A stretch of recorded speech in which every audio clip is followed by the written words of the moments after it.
NASA overturns its future exploration plans. Dwarf galaxies hide overmassive black holes. Titan Dragonfly is coming together. And in Space Bites Plus, charting the history of a galaxy's evolution. All this and more in this week's Space Bites. Well, it looks like NASA is mixing up its plans for future space exploration. And this shouldn't come as a surprise. You know, we knew that the new NASA administrator, Jared Isaacman, had some pretty strongly held beliefs about what the future of NASA would hold. And, with more of an emphasis on Mars, more of an emphasis on exploration. And so I think this week we got a glimpse of what he's planning and what sort of future we might see for NASA. So they had a press conference this week and announced all of the new plans. So some of them are going to make you happy, some of them are going to make you sad, and some of them are just going to feel very bizarre, very puzzling. So first, let's talk about the International Space Station. So as you probably know, the space station is going to be deorbited by the end of the decade. And, this will end NASA's ability to host astronauts in low Earth orbit. The hope is that various commercial providers will launch private space stations before the International Space Station comes down. And if so, then NASA will become an anchor tenant for these various stations, able to launch astronauts to the stations, do science experiments on board, come back, but not actually be responsible for the maintenance, development, the building, the expansion of a space station. But if those don't come together, then NASA will probably add a new module to the International Space Station that will serve as a hub between the International Space Station and potential commercial providers. So the core module will be owned by the government, and then they will attach various private modules to that core module, and then that will allow them to then build out the future space station without having to develop an entirely new government-built space station. Now, this is in a little bit of conflict with what we reported within the last couple of weeks, that NASA was going to be extending the life of the International Space Station for a couple of years. And so we're still kind of waiting to find out, is this like an entirely new plan that will supersede that? I don't know. But speaking of space stations, as you probably know, the original plan was that NASA was going to follow on the International Space Station with the Lunar Gateway. And this was going to be a space station that was in a orbit that's closer to the moon. And so this would serve as a halfway point gravitationally for missions going to the moon. They'd fly to the Lunar Gateway, dock, spend time on the station, and then they would fly to and from the surface of the moon. And in fact, the modules for that space station are under development or have been completed. They're kind of ready to fly. And we've known that the administration has wanted to cancel the Lunar Gateway. And this week we got an idea of what NASA plans to do with the Lunar Gateway if they do indeed plan to shut it down. Officially, they're going to be putting development on pause. But that's not good. One idea that they're considering is to use the power and propulsion element, which is one of the modules for the Deep Space Gateway, for a mission to Mars. This would allow them to test out a nuclear reactor in space. They would have a fission reactor that was partnered with an ion engine driven by the electricity from that nuclear reactor. They want to call this Mars probe the Space Reactor 1 Freedom, or the SR-1 Freedom. And so for its mission, the SR-1 Freedom would be equipped with 3 helicopters for Mars. And this is a mission that we reported on about a year ago, called Project Skyfall. And so this would have a spacecraft arrive at Mars, deliver larger helicopters into the atmosphere of Mars directly, kind of like with the Sky Crane, but then it would deploy the helicopters into the atmosphere. And then you would have these helicopters flying around, examining, mapping a potential landing site for future human exploration of Mars. And so you can sort of see this transition, this idea that, no, we're going to send humans to Mars in the future, and that this is the sort of the next step for doing that. Testing out the idea of a fission reactor in space, mapping out where a potential Mars base would go. And that all sounds interesting. That all sounds great to me, but the timeline they're proposing is to launch this before the end of 2028. And I mean, these reactors have not been tested in space. These helicopters have not been built. That seems aggressive, and the scientific community is skeptical. And then back to Artemis, we reported a couple of weeks ago, the plans now is that Artemis 4 is going to be the mission that will land astronauts on the surface of the moon. And then with the money saved by putting the Lunar Gateway on pause, they will directly begin the development of a base on the moon with Artemis 5. And so if you sort of put all this together, you're going to see a commercial module in the International Space Station that will then sort of serve as the hub for future operations in low Earth orbit. You will see this potential mission going to Mars that's going to be using this nuclear powered electric propulsion system. And then you're going to see the beginnings of a base on the moon. And so this all sounds fine. This all sounds great to me, but a lot of missions got cut. A lot of people got laid off. A lot of the institutional knowledge in NASA is now gone. And these timelines are very aggressive. And so it'll be interesting to see if they're going to figure out a way to be able to pull this off at a time when the White House is trying to decrease the budget of NASA. And just to give you a sense of the kind of ambition of these plans, they are suggesting that just in 2027, they're going to land 30 robotic landers on the moon. And at this point, we are 6 years into the commercial lunar program, and one mission has successfully landed on the moon so far. So I think watching this, I would be skeptical. Hopeful that we could see a mission to Mars with multiple helicopters. That'd be great. A base on the moon. That would be great. Of a continuing human presence in low Earth orbit. That would also be great. But it's going to be a big challenge to bring all these together. But stay tuned. We've got some great reporting on this new announcement from Alan Boyle. Vera Rubin has been operating for a little over a month now, and the data is continuing to pour out from this incredible telescope. I've done plenty of reporting about how this works, but just as a reminder, Rubin is gathering an enormous amount of data. That data are being shipped up to the US through a fiber optic network, and then that is being distributed to a bunch of data brokers that are filtering through the information and making it available to astronomers depending on what they're into. So if you're more interested in supernovae, variable stars, you can go with the Antares system. If you're more into solar system objects, asteroids, comets, there is a data broker just for you. This is kind of like the first step of what will be these giant automated pipelines where Vera Rubin is identifying new supernova, variable stars, things that astronomers are interested in. That information will be passed along to the data brokers. The data brokers will identify them with their APIs, and then automated systems will then send targets to different observatories around the world to do follow-on observations. This is key when you've got things that are going off very quickly, like supernova, right? You need to be able to observe a supernova, ideally within minutes or hours of when it's been discovered. Asteroids, especially ones that are on a collision course with Earth, you want to find out about them right away and take action. And so we've got a story on Universe Today about one of these pipelines in action that is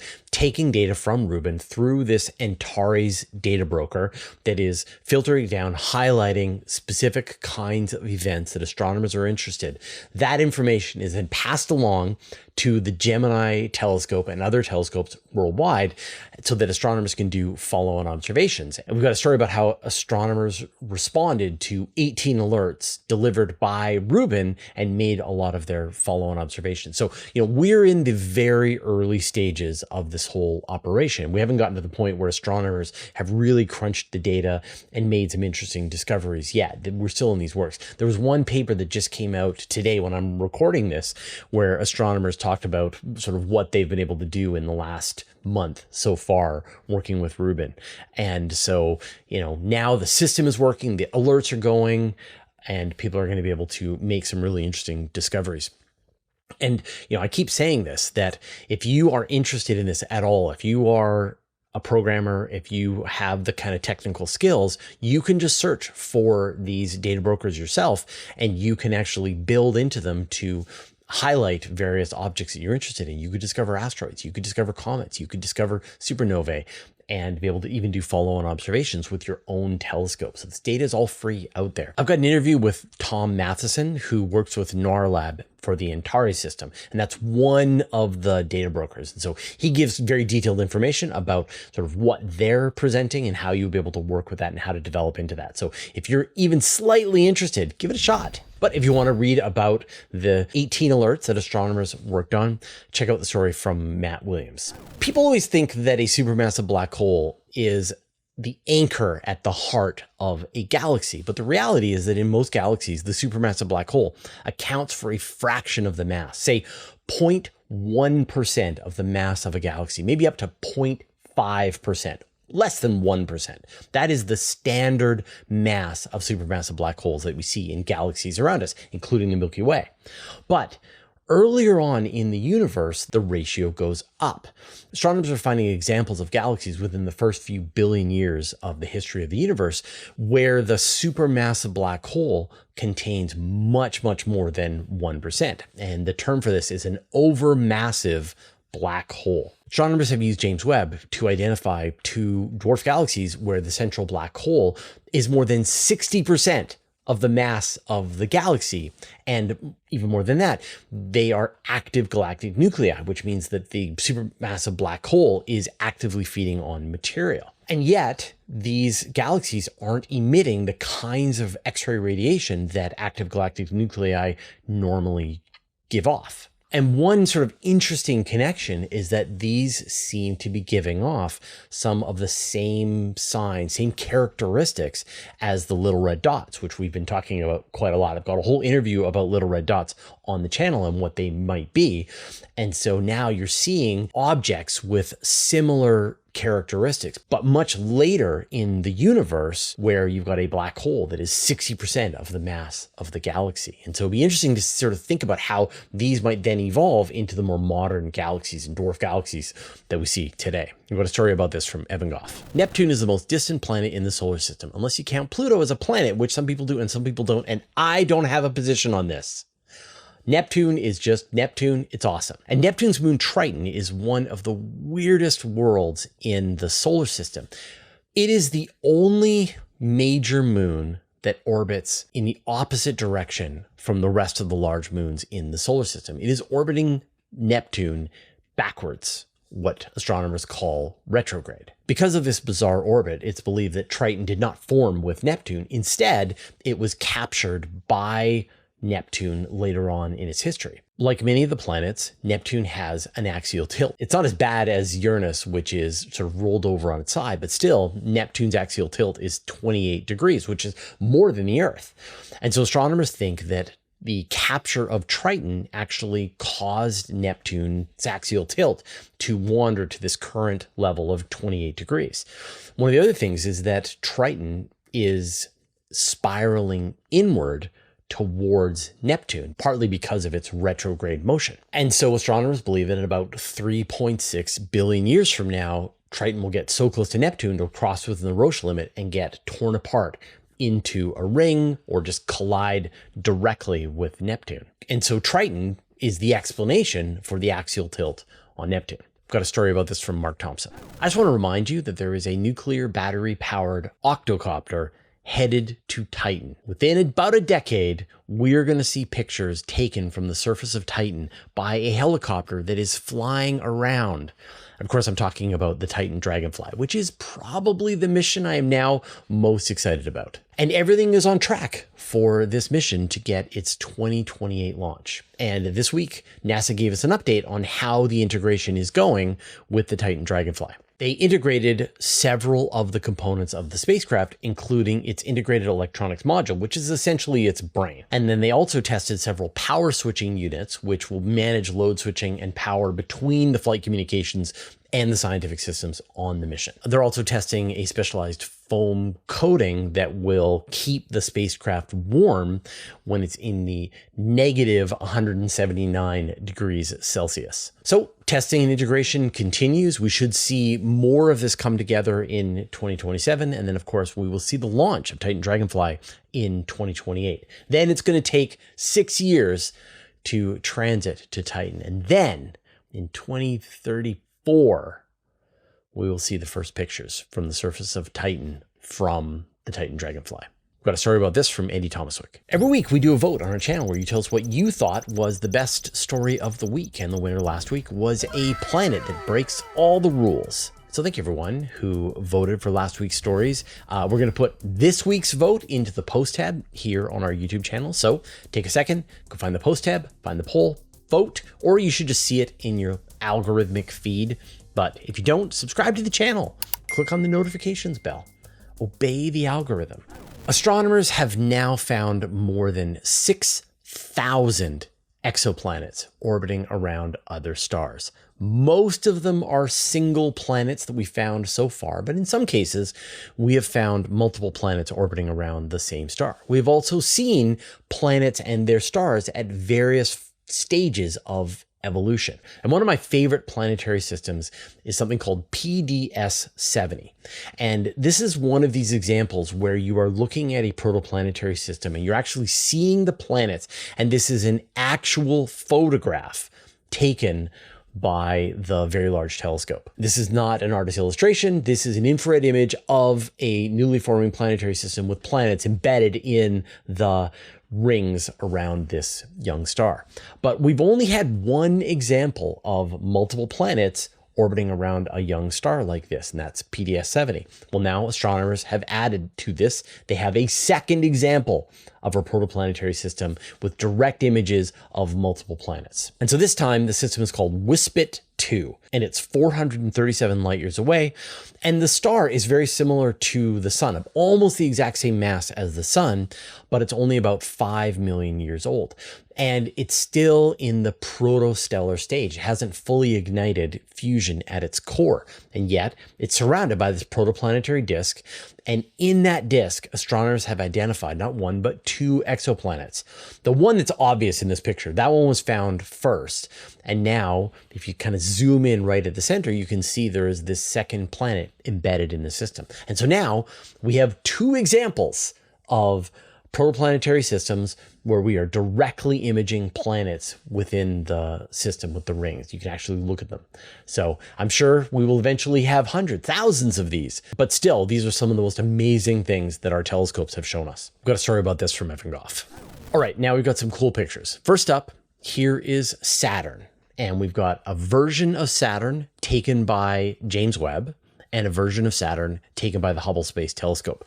And both telescopes took these pictures near the end of 2024. I'm not sure if you've been keeping up with the position of Saturn, but Saturn has an axial tilt, kind of like Neptune that we talked about, and it goes through seasons. So sometimes the rings look very wide, and this is when the planet is at its maximum tilt from our perspective. And then other times the rings look very thin. This is where we're seeing the rings edge on.